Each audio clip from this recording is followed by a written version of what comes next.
किनकि बालक चाहिँ परमेश्वरको रूप र स्वरूप हो नि त है र त्यसै कारणले ती बालकलाई भेट्नको लागि होइन त्यहाँका धर्मगुरुहरू होइन त्यति साह्रो आक्रोश भएर सुनमुना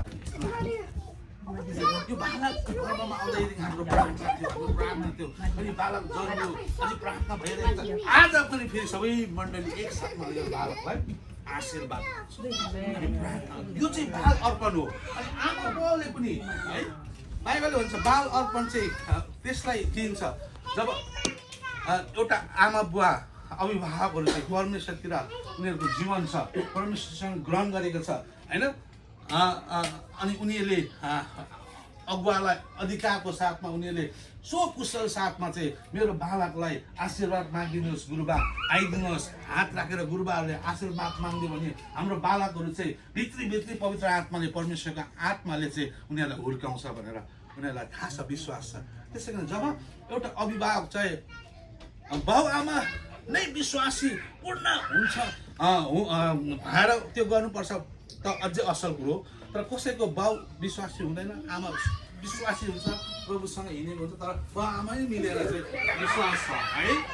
अब यो सुनुमीलाई तपाईँले परमेश्वरमा हुर्काउँदै गर्दा उहाँलाई उहाँको दुःखमा, उहाँको पीडामा, उहाँलाई आवश्यकतामा, उहाँलाई असल शिक्षामा, उहाँलाई परमेश्वरको सङ्गतिमा, उहाँलाई परमेश्वरसँग हिँडाउन तपाईँहरू दुईजना दम्पति सँगसँगै तीनजना भएर परमेश्वरतिर फर्किनु, परमेश्वरतिर तपाईँ तयारी हुनुहुन्छ।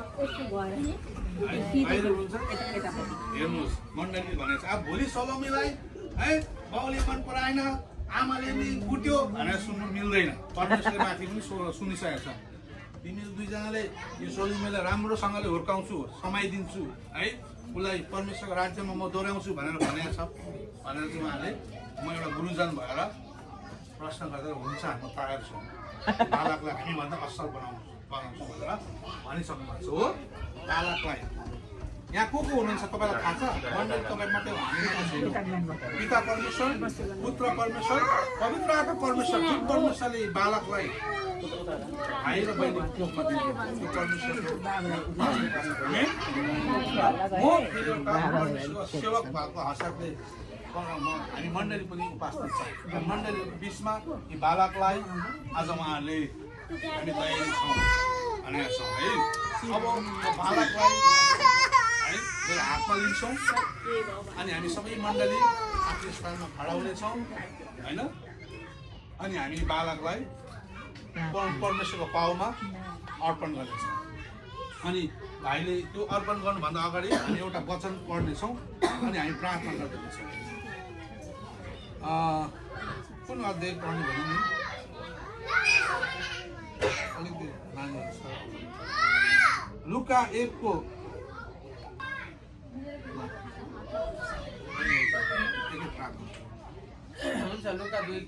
अब हामी बालकलाई अर्पण गर्दैछौँ, प्रार्थना गर्दैछौँ। हामी सबै मण्डली आफ्नो स्थानमा खडा हुनुहोस्।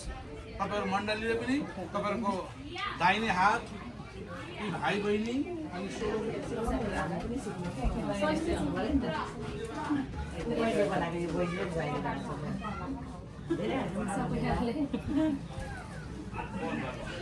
अनि अहिले हाम्रो मन्डलीमा पनि रोटी बन्यो अर्को बहिनी काँडा भएको बोल्छ मनु बहिनी आएको छ नि नाम बहिनी पनि नाम अर्को मनु बहिनी यस्तो दामी बोल्दैछ जरा काँडा भएको रोटी अब हाम्रो रोटी बनाउनु भयो कति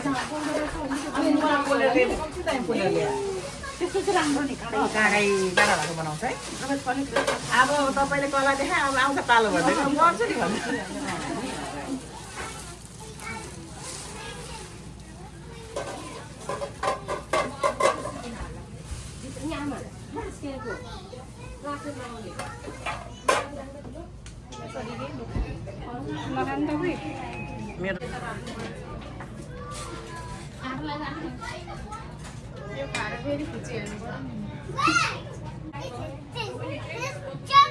How is it? So I wasn't getting it. I was wearing my own clothes, and you were like, but some people would take it to work.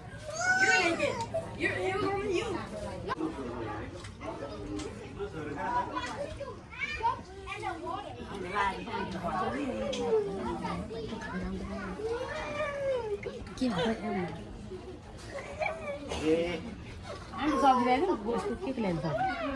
सुँगुरको दाल सुँगुरको मासु ल्याएर जान्थ्यो है